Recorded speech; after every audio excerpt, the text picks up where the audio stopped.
Shut up!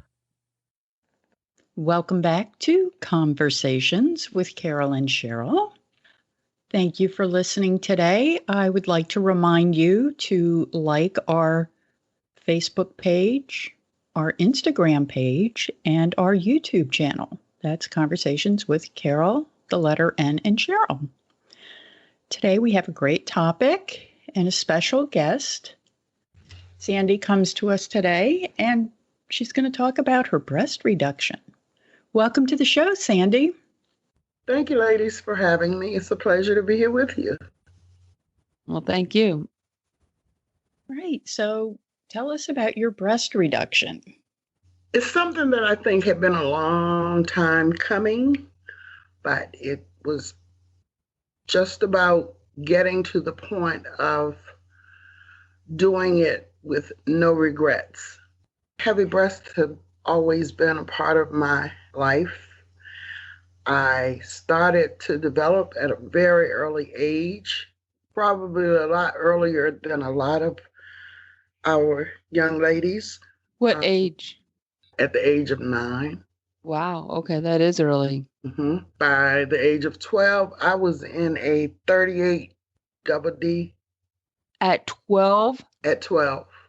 It's like I surpassed all of the childhood sizes and just went full-fledged adult size. In between, a couple of smaller sizes sneaked in, but I recall at the age of 12, I was also wearing like a 18 women's size in clothing, and the breasts were a major part of that issue, of that size. Since you started developing early, did you start your menstrual cycle early? If you consider 12 early, yes. Okay, I don't think that's early. I think that's normal. So I just was wondering if that was all together. It wasn't too far apart because at 9, I was visibly showing and in training bras. Then, as the next 3 years went on, I just went full blown.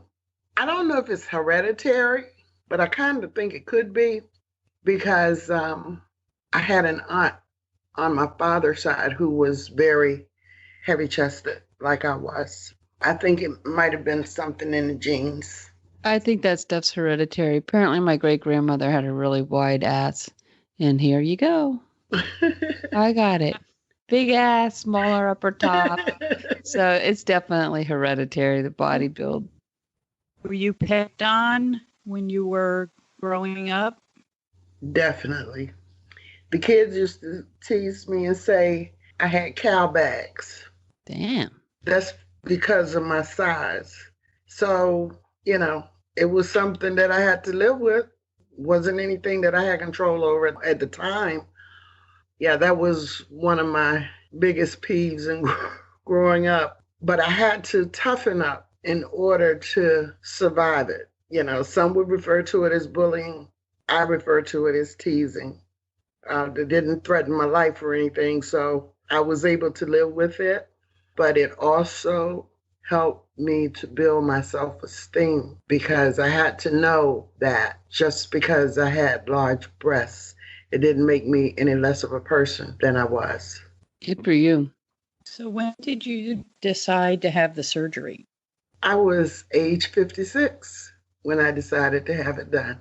So, I had plenty of time to think about it, weigh the ups and downs, the pros and cons. There were some enablers, other things that helped me make this decision. I'm just surprised sometimes when I think about it that I didn't decide to do it at an earlier age, such as when my daughter was in kindergarten. Art was a part of the curriculum. So one day she decided that she wanted to do a picture of her mom and take a guess at what she did. She drew a picture of me with the sagging breasts, very detailed. And that particular day, she had the school in stitches. And when I got there that afternoon, they couldn't wait for me to come in to see what she had done. And when I got in and I walked down the hall, all the pictures were on the wall. And when I saw what she had done, I couldn't do anything but hug her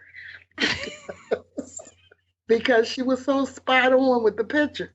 At that point, too, I knew she had artistic skills in her because she was so, like I said, very detailed with, the drawing. So I'm surprised I didn't decide to do it then, but I hung in there and worked with them a little while longer. So what was the tipping point? What made you just say, I cannot stand this any longer? The gravity of it pulling me over when I would go up the stairs. I was like just totally bent in half almost, especially if I didn't have on a bra or anything to support myself. And that was the point. And then the grooves in the shoulder, from the straps, the weight of it, that was what really pushed me to the point of deciding to do the reduction. Was sleeping difficult? Not really, because when I get sleepy, nothing stops me from sleeping. But I did become a side sleeper more so than I used to be a stomach sleeper, and then I had to give that up. I just slept on my sides most of the time. Can you scope it for us? So let's say Cheryl is oranges, I'm grapefruits. What were you? I would say I was watermelons. So one on each side, a full watermelon on each side? Yes. Wow.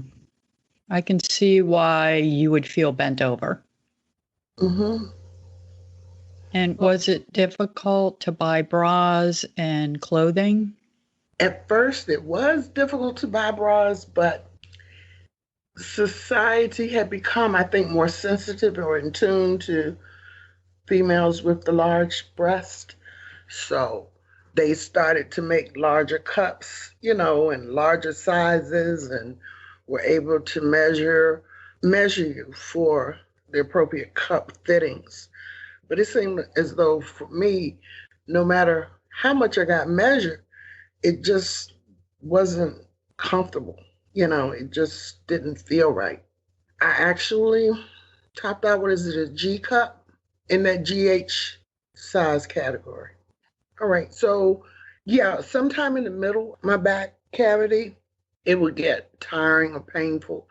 And like I said, mostly in the shoulder area where I would be leaning over going up the stairs, that was the most cumbersome part about it. To give you an idea, some mothers, it doesn't seem to bother, but with me, I refused to breastfeed when my baby daughter was born because I was afraid I would suffocate her. So unfortunately, I cheated her out of that part of life. Oh, well, I didn't breastfeed either. I did, but I gave it up very quickly. All I could envision was milk just going everywhere, and she not being able to suck it fast enough, and strangling and stuff. And I didn't want to deal with that.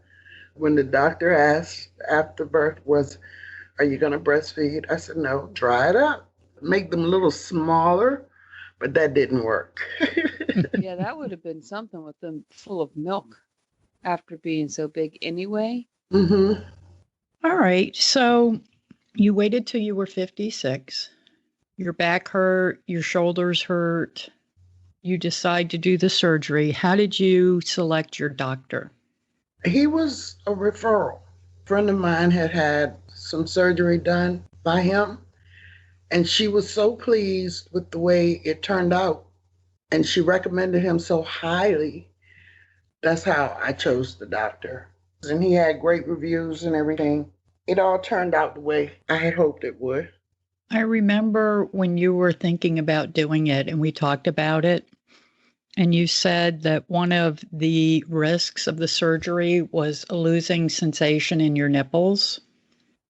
Mm-hmm. And I begged you not to do it. I'm like, don't do it. You can't give that up. You couldn't give me $1 million to give that up. And I think you listened to me for about a week. And then went back to your default setting of hell to the no, I'm doing this. So tell us about some of the risks with the procedure and what you are concerned about. Well, one of the major risks was being that the procedure required them to remove the nipple and lay it aside. Ow. It the concern was the healing process. After they removed the excess fats, reattached the nipple, and my biggest concern was that the nipple may not heal the way it should. But fortunately for me, everything came back together the way it should have. As far as appearance was concerned, of course, when you do this, you lose the sensation in the nipple area. So that was the biggest concern. But however, I still get erection in the nipple area. I can feel it when the breasts are touched, but as far as it giving any sexual arousal or anything like that, doesn't happen now that way. So you lost sensation in your nipples, but they still get erect if they're touched. Yes, and we found that very awkward, but you don't even really have to touch them. Sometimes they just have a mind of their own. So they get perky on their own. They have their own little personalities. They do. They really do. Their own little personality. I know my twins, they have their own personality. To share this with you, talking about breastfeeding, I really tried. They even kept me in that hospital an extra day.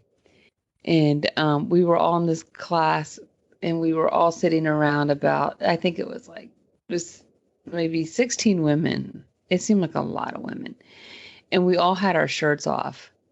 And the lady comes over and she looks at me and she goes, yeah, you have inverted nipples. And I was so taken back. I was like, oh, what? And then she just walked on. I'm like, you don't tell that to somebody and just keep walking. I was like, what are you talking about? They had to give me like a little plastic plate to put on top of them. And I still don't know what she's talking about to this day because they're not inverted. But I guess when it came to baby feeding, they are. I don't know. But I hung it up. I just couldn't do it. But I was so taken back by that. I have to say that I wasn't checking out people's boobs, but there was a woman in there that was kind of masculine looking, and she had the prettiest boobs I'd ever seen. Is that when you became a lesbian? Yeah, no, it's just like life isn't fair. I mean, she looked like I had to make sure she wasn't a man, and she had the biggest, roundest, flawless boobs ever. And it was just so funny. Like if you had to rate somebody, she would have had the prettiest boobs in the place, but she looked like a man. I was like, ugh, here I am, trying to be dolled up with inverted nipples, So go ahead. I just have to tell you that. You're forcing me to tell my breastfeeding story. So I decided to do the breastfeeding thing. I too had inverted nipples, which means they're not perky. They don't pop out. And it's very hard for them to stand up and perform the way they're supposed to. So I don't know. Timmy was about 2 months old. I don't know, even less, because I had just started this. I had no idea what I was doing. It's 2 a.m. He's starting to get a little fussy. So normally what I would do is just bring him in bed, try and get him to latch on. He would feed, and then we'd go back to sleep. Well, this one particular time, he would not latch on. And my breasts were so full, they were going to explode. They were throbbing. They were so full with milk. He is screaming. I'm trying to get him latched on, but they're so full at this point that my nipple is completely flat. Ugh. He can't latch on. So I get out of bed, go sit on the couch, and Butch gets up and he goes, I think the problem is you're not sitting in the right chair.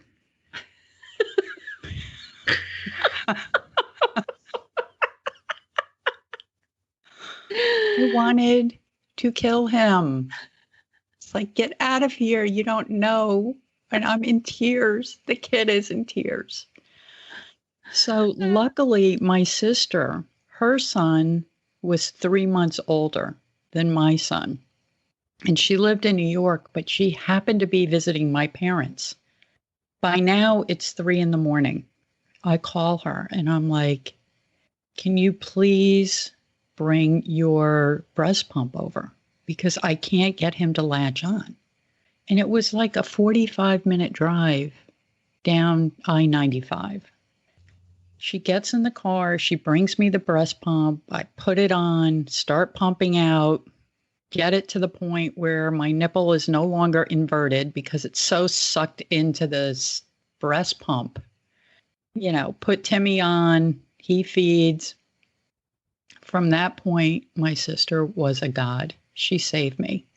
She absolutely saved me. I would have had to go to the emergency room because I could not express it. Sometimes you can go in the shower and express the milk. I couldn't. I didn't know what I was doing. I was a complete failure as a lactating mother.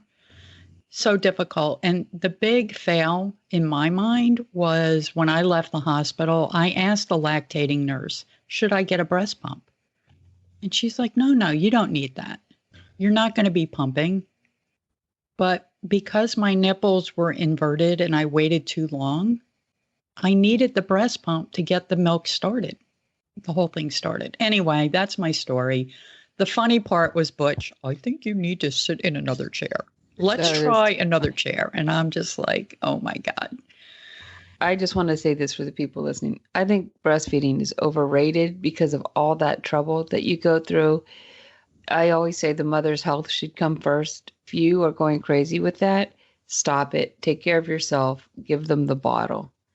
And for new moms out there, so funny the things that people don't tell you. When I pumped for the very first time and I saw like 5 strings of milk come out, I almost hit the floor. I thought it was 1. No one ever told you it could be 3 or 4 or whatever. I thought I was damaged. I was like, what the hell?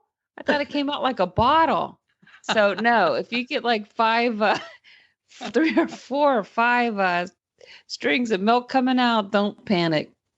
I But can anyway. see you sitting in the chair with your pump thinking, I'm damaged with my inverted nipples. Yeah. Oh my God, there's 3, Yeah. 3 streams. See, all of I'm the so things defective. that you just described are all of the things I had that phobia or fear about. So I just said I would just play it safe. And like I said, most definitely feared suffocating her, not meaning to. Well, Sandy, what happened? And I'd be like, I don't know. I turned my head for a second, and when I turned around, her face was covered. All I could see myself trying to describe to the doctor or somebody as to what happened to her. So That was smart. Could very well have fallen asleep with that. lazy Smothered your nights. husband like that?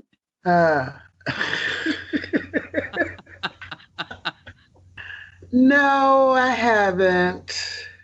Miss Sandy, what did you do to your husband? Nothing. I just fell asleep. I didn't know his head was under there.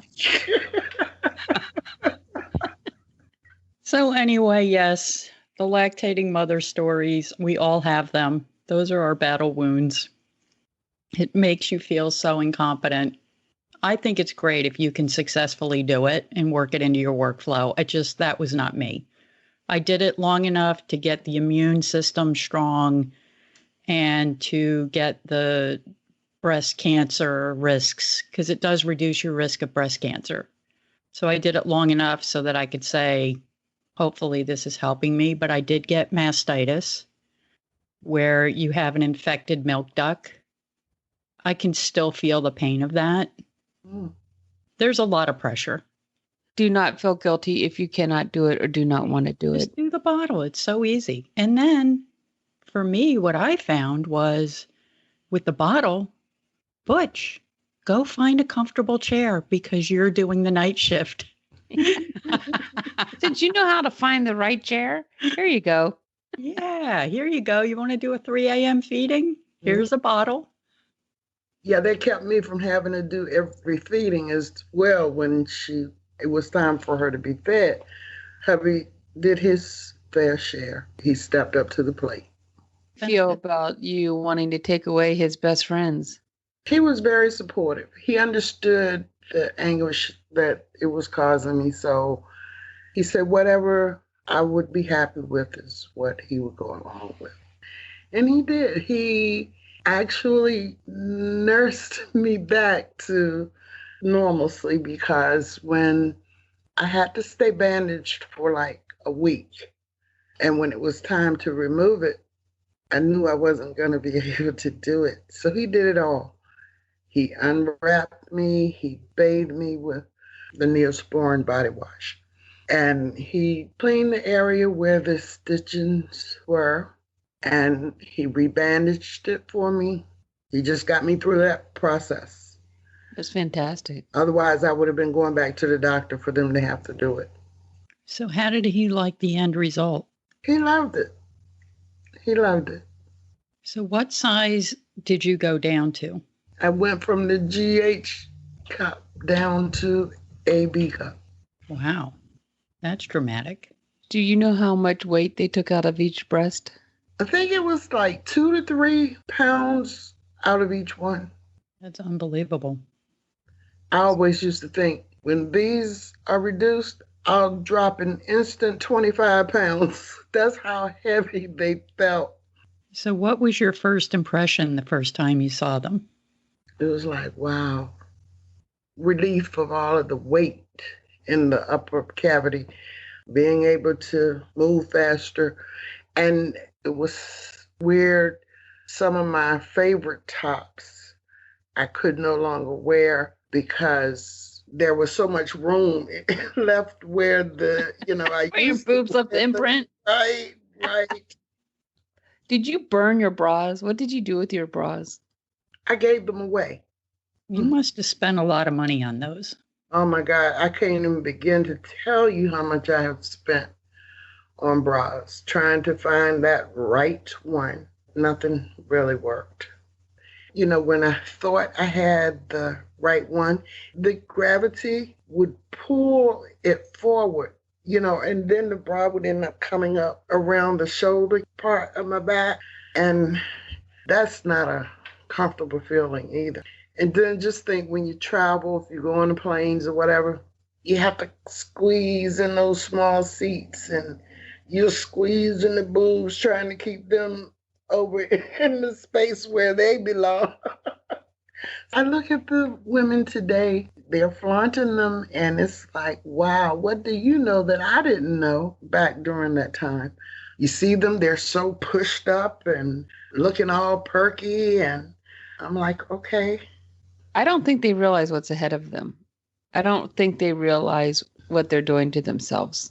Well, I think the silicone keeps them up, for one thing. But when they get older, things change. Like, my back is always itchy, and I remember my parents saying, God, when you get old, your back itches. And I'm like, what? And now my back itches all the time. Not all the time, but at night, my back itches where the bra is. And I think it's because of those things that you get on your back that the doctors affectionately call barnacles. You know what I'm talking about? Never heard of it. Yeah. I think you call them barnacles. Are those like the tick moles or the little moles that come Skin out on your tags. skin? They're different than skin tags, but they're kind of like flat to the skin. Anyway, those can itch. That's why I guess you get itchy. It hit me the other day. I'm like, that's why you get itchy after a certain age, because you get all these funky things growing on your skin that you didn't have, And that's what I'm saying. Like, these girls, the gravity's going to hit and their backs are going to give out when they're older. I just don't think they realize it, what they're doing to themselves. Because I don't think there's any way around it, Sandy. I think that they just are young and they're no pain, no gain type thing. That will get old. Well, I don't have that to worry about. They did tell me that as time goes on, I could possibly experience some regrowth, which I have noticed. The regrowth hasn't been a problem at all. Are there symptoms with the regrowth, itching, pain, anything like that? More itchiness, I think, because, it's stretching. And in the seam cavity where it was restitched, that itches sometimes. If you're alone, you advise not getting this surgery done. You definitely need someone there to assist you. It would be helpful to have someone to assist you. Not a must? I wouldn't say it's a must, because what you can't do, you could go back to the doctors for them to do it for you. I would say the first couple of days, I would highly recommend that you have someone around. That's just my personal take on it. Just in case something happens from the anesthesia that went under for the procedure, or I didn't experience anything. If you're worried about whether you're going to pop a stitch in or something. And the stitching, of course, was the dissolvable stitching, so I didn't have to worry about going back and having them to remove it. So that all worked well. And as far as the scarring is concerned, everything is underneath. So you're not seeing it on the top or with the way the sides were reattached, not very visible. If I want to wear a top now with like a V-neck line, I can do so without worrying about the scars showing. It's got to be so freeing now. It is. I feel really liberated. Get one picture of yourself like this holding the bra with it on fire. Only you would think of something like that, Cheryl. I didn't think about it. Do you have any lessons learned or advice for people who are thinking about doing this? I just say carefully weigh your pros and your cons. If it means taking a sheet of paper, writing down, okay, well, what happens if I do this? And what happens if I don't do this? Or, like I said, the doctor I had was excellent. And everything he explained to me that would happen from consultation right on up to surgery and post-surgical, everything was right, spot on. So there's nothing that you experienced that was not in the research that you found? No surprising things? No, like, why the hell did they tell me that? Or no. Every now and then I might get a pain here or a pain there, but it's nothing that I had not already experienced. So I wouldn't necessarily say that that was attributed to the surgery. Would you say you're 100% glad that you did this? Yes, I am. No regrets? None. If I had a do-over, I might have said make it a C or a D cup. Would have been a little more left. But then in thinking about what they were saying about sometimes, you get regrowth, I thought, okay, well, just take it down as far as you can take it without leaving me with nothing. And I've since been labeled as having garden peas, but I love them. Garden beets? Garden peas. Garden peas? I've never heard of that expression. That's because I was so small. I mean, I went from being so large to so small, and that's how peas are. Peas are small. So that's how it was identified. Are you happy with your garden peas? I love them. That's so cool. Yes, I love them. Sandy, would you like to give a shout out to your doctor? Sure, Dr. Wendell G. Miles. Excellent doctor. Sounds like he really explained everything to you. And then when he actually performed the surgery, it came out just exactly the way you thought it would. Mm-hmm. So for anyone who's contemplating it, I'd say go for Dr. Miles because I can vouch for his work. And this is how the person who referred me to him was so complimentary and so pleased with the work he had done on her that she convinced me to give him a try. Is he a breast specialist or a plastic surgeon? Plastic surgeon. So he can do other reconstructive surgery? Yes. So are you thinking of going in and having a nose job or getting your lips puffed out or something like that? No, I think I'm okay there. If anything, if I probably had a choice of doing something else, it would probably be to get rid of the double chin. They can do that with a shot. Really? There's some kind of shot they do. And they showed, there's a girl on my show that I watch, and I think it's called Kybella. They do a shot, and it will give your definition and take all this away. Is it guaranteed to stay away? I mean, I'm sure you have to do it every so often. Other than that, I'm pleased with myself. Okay. Do you have any other advice or tips or things that you want to highlight? If you have large breasts and you decide to have the reduction done, don't be surprised at what might surface after the reduction. It seems as though my stomach just ballooned, but reality, check. It was there all along, but the boobs just hit it. And now that the boobs are gone, just makes it look that much larger. But I can live with that. Did you go belly button? Sandy, nice to meet you again. You know, life is amazing. It really is. This has been one of the better choices I've made in life. I really appreciate you coming on the show and sharing your story and telling us your experience. Cheryl, did you have anything? No, I just want to say thank you too. It's very interesting. I've often wondered how someone would feel after losing that part of themselves, you know. I think it would be freeing. I would have told you go for it. A person asked me years ago to rub lotion on their back that had huge breasts, and I swear my finger went down like a half inch where their bra was. That stuck with me forever. And I was just like, oh my God, how awful that must be. So thank you. I appreciate you sharing your story and coming on to talk about it. Well, thanks for having me. Glad to share this story. All right. Thanks, everybody. Thank you. Thank you.